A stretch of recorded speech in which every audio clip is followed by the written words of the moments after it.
তো বন্ধুরা কি পরিমাণ আমাদের এখানে বৃষ্টি হচ্ছে দেখো।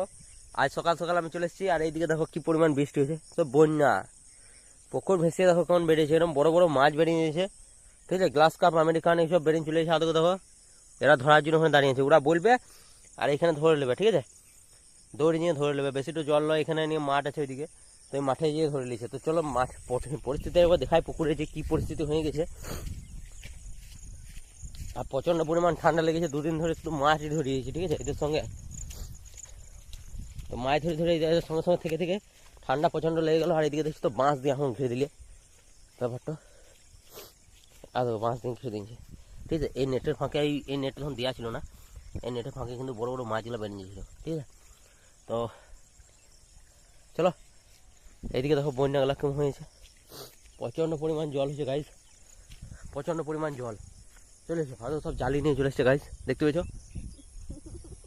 বুঝছো, ও বড় মাছটা ধরবে, যেটা হাতে আমরা পারি নাই সেটা ও জালিতে ধরে নেবে, সেই জন্য ও জালি নিয়ে চলে এসছে। ঠিক আছে, তো চলো দেখি জালিতে কত বড় মাছটা ধরে। আর বন্ধুরা এদিকে কিন্তু ঝুপে ঝুপে চলে এসেছি, আর বড় মাছটা ধরে নিলে গো,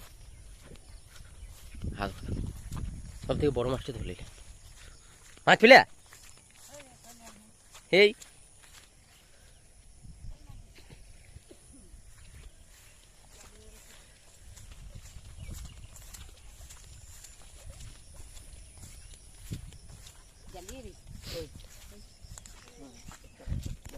তো মাছটা ইয়ে পেলো না, তো চল আমাদের জালিতে পড়ে গেছে।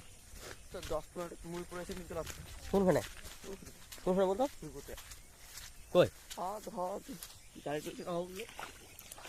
চলো দেখি 10-12টা ওখানে মাছ আছে, বলছে নিয়ে লিগা।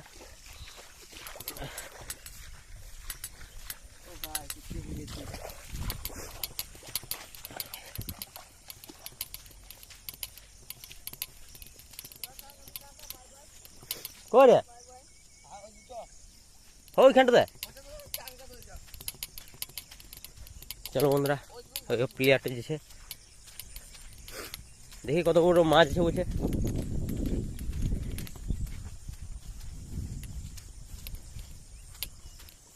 আর এদিকে চারিদিকে সবাই সেই বিচন ফেলেছে ধানের। ঠিক আছে, তো এগুলা কাদার বিচন, সেই জন্য ধানটাও দেখবে, দেখতে পাবে ধান,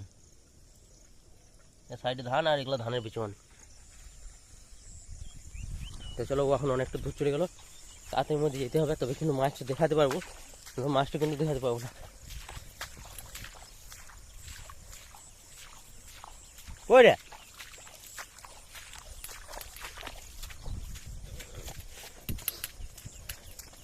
চলো গাইস, এগুলো সব মাছ পড়ে, কিন্তু এখানে মাছ আজ পড়ে নাই। এই মাছ পড়েছে রে, এটা কার বেটা? তোমার অনেক মাছ পড়েছে, পচে গেছে মাছগুলো, মাছ পড়িয়ে মরিয়ে পচে গেছে।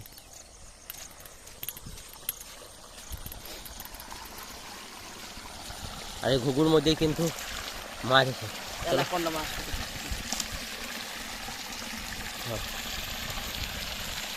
তো মাছগুলো সব আমাকে দিন দেয়, কটকা লিবি বলি কি সাপ রে।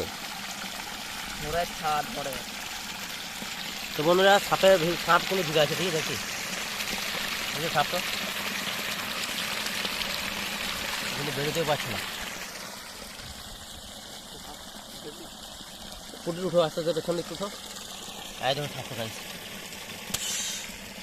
আয় বেরিয়ে গেল। কত দাম নিবি বল, পয়সা নিতে পারলাম কিন্তু মাছ গাইছে। ঢাল ঢাল ঢাল, সবগুলো কত নিবি বল, ওজন ফোজন সিস্টেম হবে না, একদম মাঠ থেকে লিখি টাটকা পালিয়ে নেবে।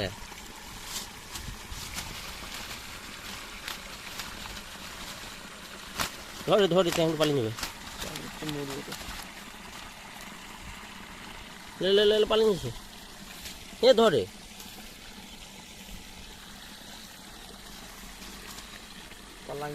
তুই বল এই একটা এই মাছ গেলা কত পড়বে বল? 30 টাকা বলতো। হ্যাঁ 30 টাকা। অনেক দাম বলেছি, তুই বাবার উপরে চলে এসেছিস। দেখ দাও ওজন। না তুই বাবার উপরে চলে এসেছিস, এটা পাইকারি রেট হয়নি। না আমি হোলসেল রেটে চাই, আমি পাইকারি রেটে কেন যাবো? নেই গাইস, 12টা চিমুড়ির দাম বলছে 30 টাকা। 30 টাকা দাম হবে না, এখানে হোলসেল রেট, এখানে হোলসেলার মাছ বিক্রি হয়, দেখছো তো? মানে পুকুরে মাঠে ধারে পাশে কেউ নাই, এইখানে এটা এড়ে দিচ্ছে, নিয়ে বুঝে মাইনে নেবো। এখানে হোলসেল রেটে মাছ পাওয়া যায়। আর এই মাছ দেখছো তো, মাছের কোনো। তো চলো বন্ধুরা, এখানে ভিডিও আমরা বন্ধ করছি, দেখা হবে নেক্সট ব্লগে, বাই।